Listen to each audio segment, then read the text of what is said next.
It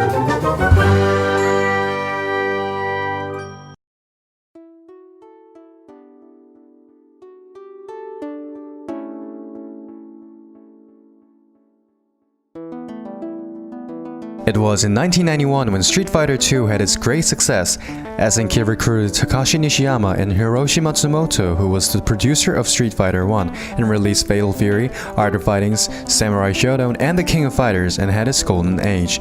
As you can see in the intro of SNK games, SNK was focusing more on selling their gaming consoles, which was Neo Geo, rather than game softwares at that time. But in December 1994, Sony's PlayStation was released, and sales of family consoles heavily dropped, and also many game arcades in Japan went out of business. That caused severe damage to SNK, and what made it worse was that Art of Fighting 3, The Path of the Warrior, released in 1996, was a huge failure. In 1998, SNK sought for a chance to rebound in console sales. In order to catch up to Nintendo's Game Boy, they made Neo Geo Pocket. But very unfortunately, just 1 week before the release, Game Boy Color came out and it became a big marketing failure as well. It was in 1999 when KOF 99 was released. Under the ongoing unfavorable conditions, SNK needed to raise 8 billion yen in order to manage the business. And right at that time, Japanese pachinko company Aruze came to help them like a knight in shining armor. In February 2000, during the development of KOF 2000, SNK became a subsidiary company of Aruze's. Aruze promised SNK to increase their stock value and make their dream of making Neo Geo Pocket come true. But as time passed, the knight in shining armor slowly showed their dark side as well. Aruze said that they would invest money in Neo Geo Pocket right after they earned money from the pachinko business. And that is how SNK workers started to work for Aruze's pachinko software project. The number of workers being reduced in SNK made the development environments worse, and that led to the drop of quality of production. Furthermore, Aruze began forcing SNK to focus more on the pachinko business rather than making games. Even in a bad situation, SNK kept developing KOF 2000. However, Aruze laid off workers as a part of a restructuring because of the bad situation they were in. In June of 2000, SNK had 1,058 workers, but quickly reduced to 874 after the release of KOF 2000 in August of 2000. In September, they had 527 workers, and in October, it was reduced to 406. Without being able to release KOF 2001, which was the last series of the NES saga, in October 22, 2001, SNK went bankrupt. But just before going bankrupt, SNK transferred important staffs to DIMS, Sun Amusement, and Brezasoft, which were their affiliates. And also they set up a subsidiary called Playmore to protect their intellectual property rights. In September 15, 2001, SNK raised funds from a Korean game company, Aolith, and they could finally release KOF 2001 and 2002. After the contract with Aolith ended in 2003, SNK Neo Geo began to develop KOF series once again. SNK Neo Geo merged into SNK Playmore, and SNK Playmore began to produce KOF series on their own after going through multiple complications.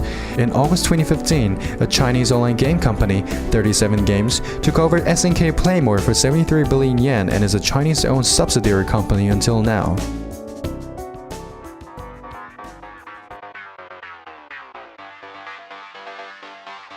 Ash Saga's main villains, those from the past, also known as those from his distant land.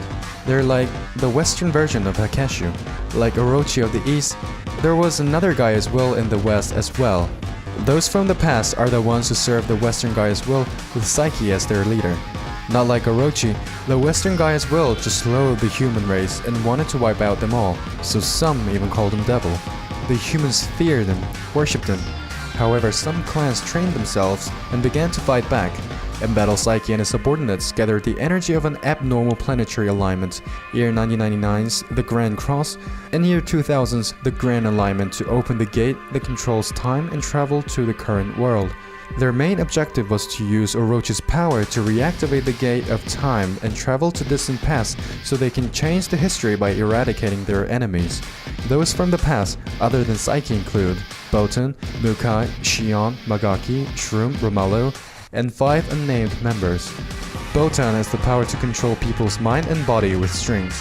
Mukai has a body made of rock and uses rock-type skills. Shion is surprisingly a handsome male who uses Chinese spearmanship, and Magaki has the power to control the space. Shroom and Romello betray Psyche when they realized that all members of those from the past needed to sacrifice all of their lives to activate the Gate of Time. Following the concept of Western version of Orochi, there are many Western mythological-based characters. To match Orochi, the monster snake of the East, those from the past were inspired by Ouroboros from Greek-Roman mythology. Psyche's time-controlling powers are related to Kronos, and Mukai's abilities of using rocks are related to Medusa. Anyways, the Ash saga is the story of Psyche and those from the past, and the new protagonist, Ash Crimson.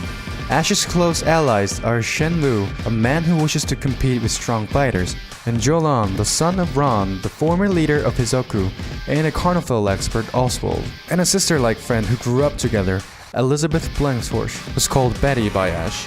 For generations, it was her family's mission to stop Psyche and those from the past. She takes an important role in the Ash saga. Main characters other than those are Rigel Bernstein's son, Adelheid Bernstein, and daughter, Rose Bernstein.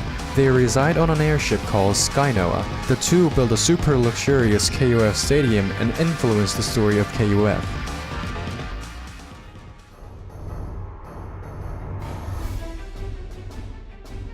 Rugel's dead, Orochi has been sealed, and Nest collapsed, but a new KOF tournament opens by another mysterious being. The new protagonists, Ash and his teammates Shin and Jolan.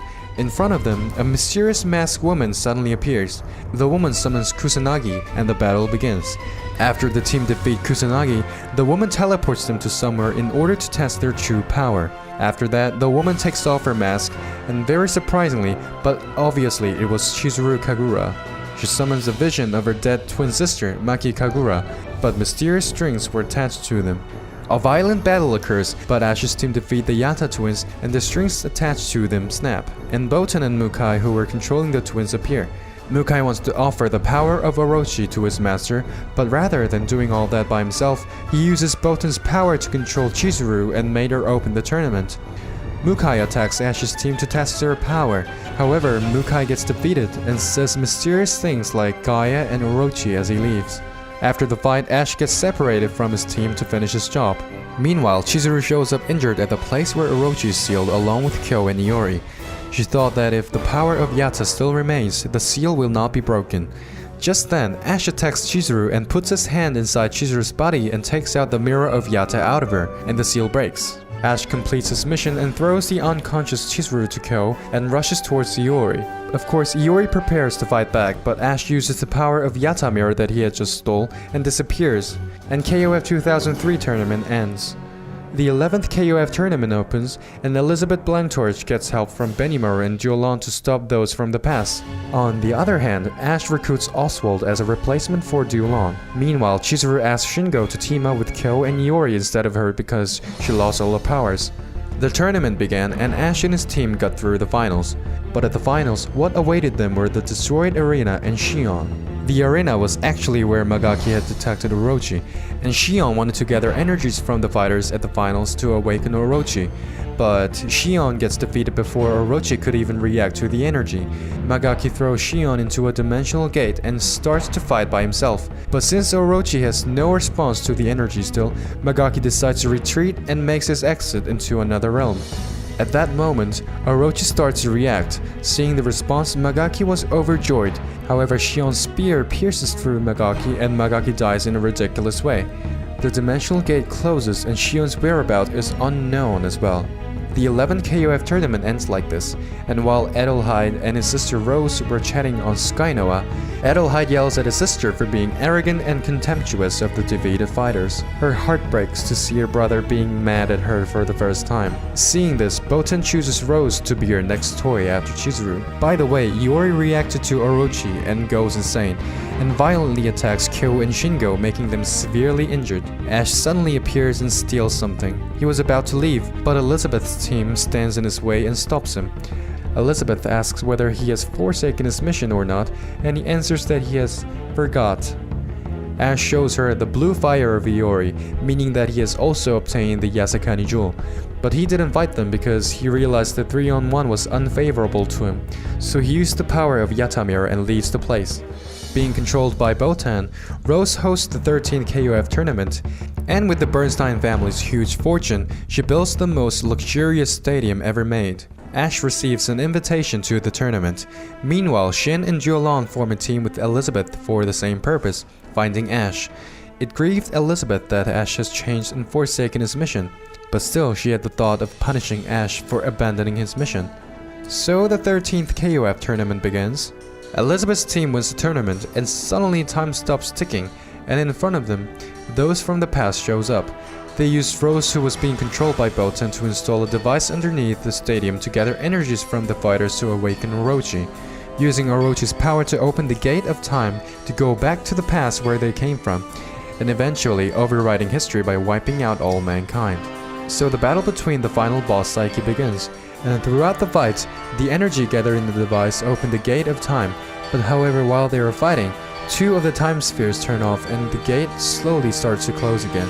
Psyche, bewildered at the sight of the gate closing, stops fighting, and just then somebody attacks Psyche from behind and puts a hole in his chest. Yes, it was Ash Crimson. Ash didn't forsake his mission after all. He was given the mission to fight against the Gaia's will along with Elizabeth since they were young, but he found out the truth that he was a descendant of Psyche. If his ancestor Psyche disappears, he will also disappear.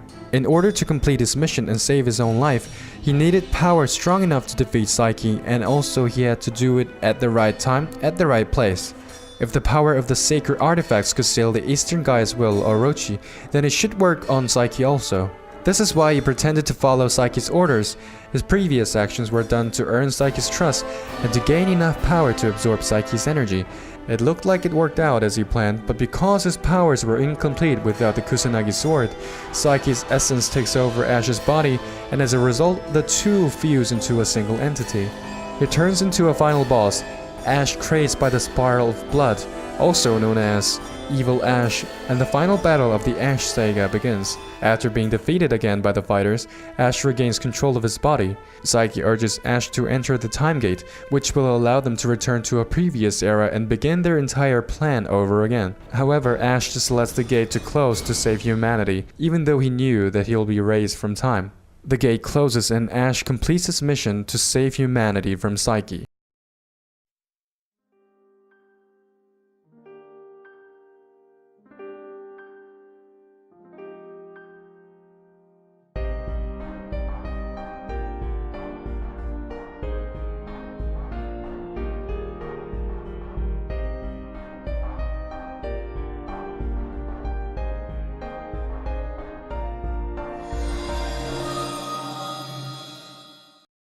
Psyche and Ash both got erased from the world and the memories of everybody that knew him, but maybe memories of him may still be with one person.